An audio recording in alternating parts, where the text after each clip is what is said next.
Et si vous acceptiez simplement de dire non ?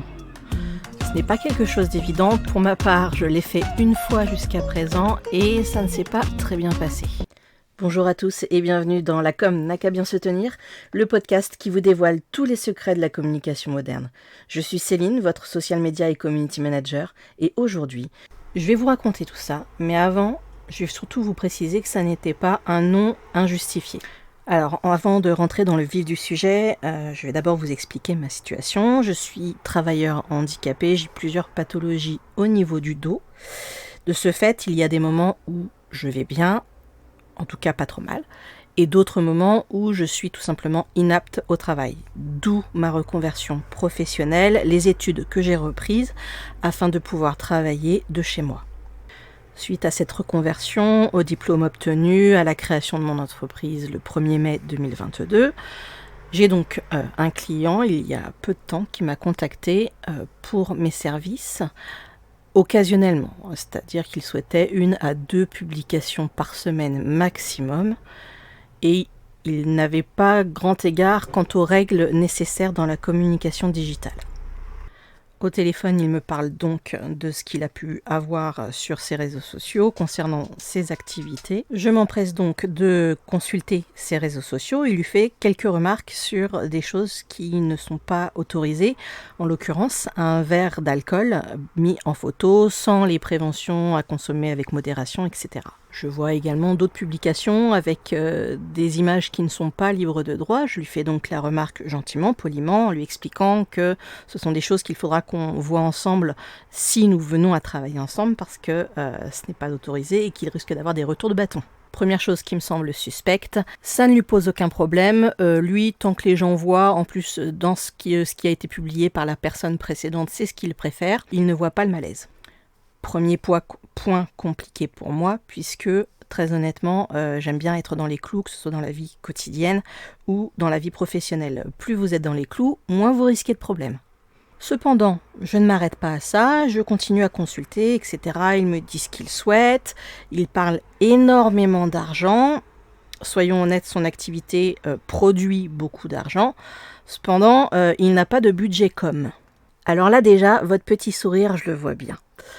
Et c'est un petit peu ce que j'ai eu. J'ai eu un petit sourire jaune qu'il ne voyait pas puisque tout se passait par téléphone. Mais je me suis tout de même demandé ce qu'il attendait de moi. 1 à 2 publications par semaine, pas plus, pas de budget com, alors qu'il brasse, soyons honnêtes, des centaines, voire même des millions. Bon, pourquoi pas, à la limite, il y a peut-être budget autre, à la limite, allez. Pourquoi pas ? Sauf que ça ne s'arrête pas là, il me parle de ce qui l'équipe, les locaux, etc., sans entrer dans son activité. Et moi, je lui demande donc par conséquent s'il travaille avec des artisans, vu qu'il parle et qu'il brasse beaucoup d'argent, les artisans locaux. Et là, il m'annonce que pas du tout, il travaille avec un pays un peu plus lointain parce que ça lui coûte beaucoup moins cher. Encore une fois, en termes d'éthique, ça me pose un souci, mais premier contact, je lui laisse à nouveau une chance. Notre discussion se termine, je lui annonce un devis pour la fin de semaine et puis le fait que je reviens vers lui par mail afin de lui faire ma proposition. Sauf qu'entre-temps, ma santé se dégrade. Le choix est à faire, forcément, je pense que vous auriez fait comme moi, à choisir entre mes clients actuels et donc les contrats à honorer et prendre un nouveau client pour lequel je ne pourrais probablement pas faire de mon mieux. Je lui envoie un mail très respectueux en lui expliquant la situation, sachant que il connaissait déjà ma situation en termes de santé parce que j'étais transparente. Je lui explique que malheureusement, en tout cas pour aujourd'hui et pour les semaines, voire peut-être mois à venir, je suis dans l'obligation de restreindre mon activité et lui dis que je pense qu'il sera compréhensif quant à ma situation et le fait que je ne veuille pas prendre de nouveaux clients pour honorer ceux qui sont actuels. Donc je mets tout ça dans un joli mail, bien écrit, sans faute d'orthographe, et avec tout le respect que j'ai pour lui, en lui souhaitant une très bonne continuation et surtout une réussite dans tous ses projets à venir. Je m'attendais à un minimum... Comment dire ? Je m'attendais à un minimum à un retour Un simple retour de mail. Bonjour, j'ai bien pris connaissance de votre mail. Je vous remercie et vous souhaite une bonne journée, bonne continuation. Quelque chose de lambda, de classique, de simple, de respectueux, d'humain et c'est de la com quoi. Donc à un moment donné, si tu es capable de m'appeler pour me faire une demande, je pense que tu es aussi capable d'entendre que par respect pour mes clients actuels, je ne le fais pas, je ne peux pas faire ta demande. Voilà, c'est comme ça. Malheureusement, c'est pas de mon choix personnel, c'est vraiment d'un aspect santé quoi. Eh bien, à l'heure d'aujourd'hui, et c'était ça il y a quelques mois, je n'ai eu aucune nouvelle de cet homme qui, semble-t-il, se fout de ma santé, mais alors complètement, alors à la limite, vous me direz, on s'en fout, on s'en bat les... Oui, c'est vrai. Mais est-ce que par respect et contact professionnel, en tant que responsable et gestionnaire d'une activité lucrative, semble-t-il, vous n'auriez pas le respect de renvoyer un simple mail pour dire « Ok, c'est pas grave ». Eh bien ça, il ne l'a pas fait. Et c'est là que je veux en venir.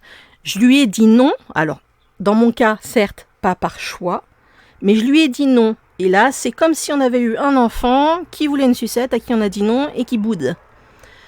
Eh bien, malheureusement, quand vous allez dire non, pour d'autres raisons, qui ne sont pas forcément la santé, mais qui peuvent être parce que c'est votre choix, parce que le contact ne vous convient pas, parce que le projet ne vous convient pas, vous devez suivre votre instinct.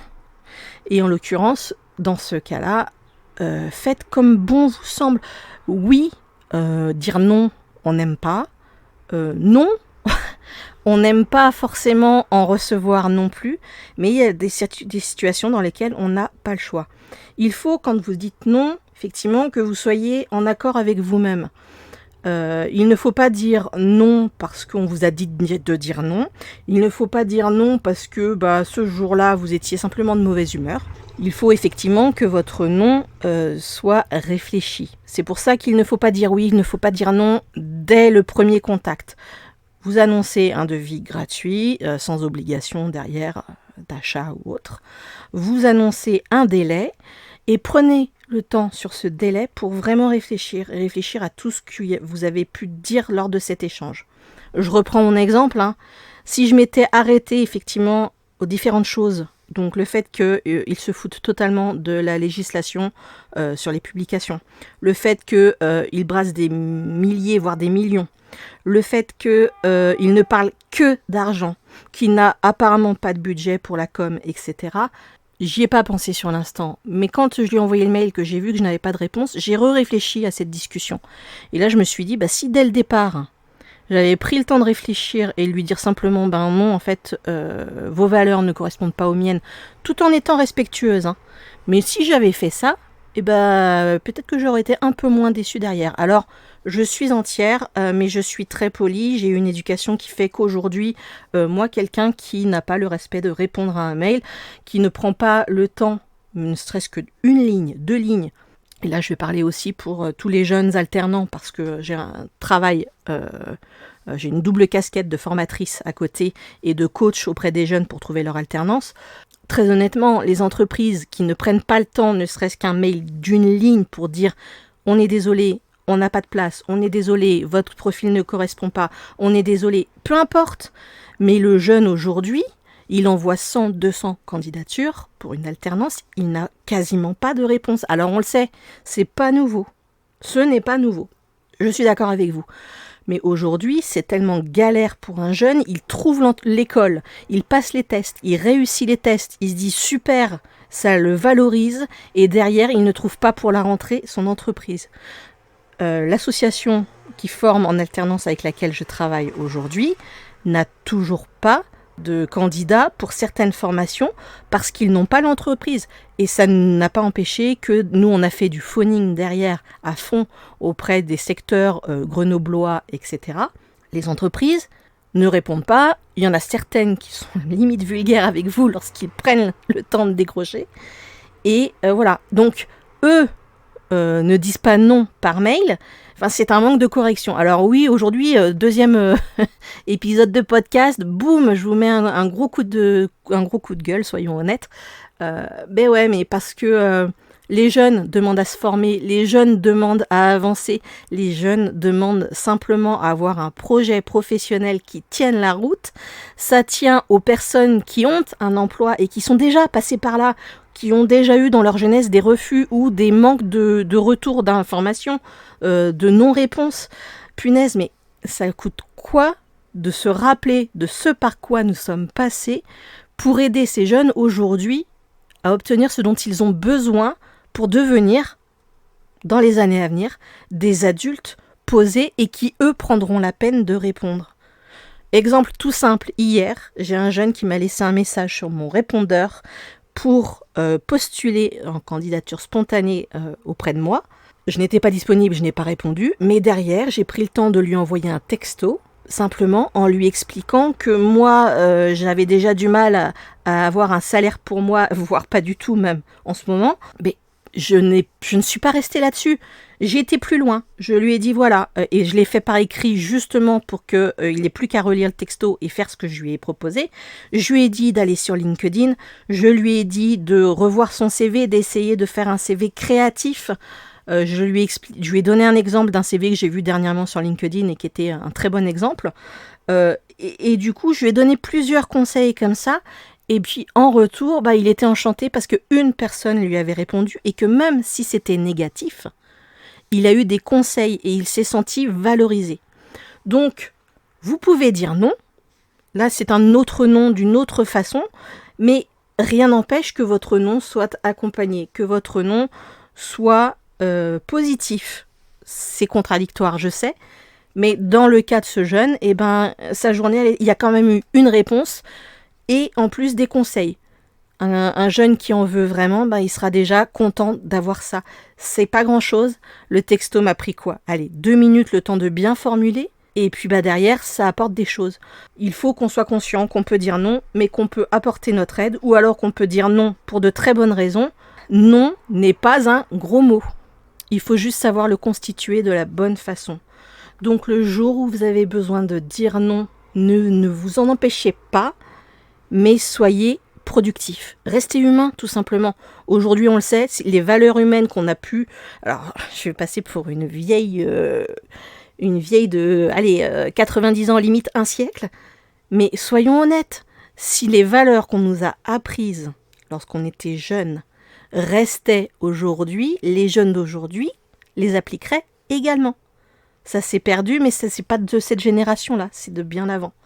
Malheureusement, moi j'ai la quarantaine passée et je me dis qu'aujourd'hui, les valeurs que j'ai connues, mais je dis bonjour dans la rue à une personne âgée, j'ai l'impression que je suis en train de l'agresser parce qu'elles ne sont plus habituées. Et pourquoi elles ne sont plus habituées ? Parce que ça s'est perdu. Alors ça fait beaucoup de choses aujourd'hui, du négatif parce que c'est non, on ne peut pas dire tout le temps oui, on ne peut pas dire tout le temps non, il faut savoir ajuster, mais il faut surtout savoir pourquoi on le dit. Un non est respectable à partir du moment où ce non, vous savez pourquoi, comment, quand vous allez le prononcer. Alors, je me suis peut-être un petit peu emportée. En tout cas, pour faire simple, parce qu'effectivement, je suis partie sur un exemple, puis sur un autre, parce que c'est un exemple auquel je n'avais pas pensé et que je veux mon podcast particulièrement honnête, sincère. Par conséquent, le non, vous y avez le droit.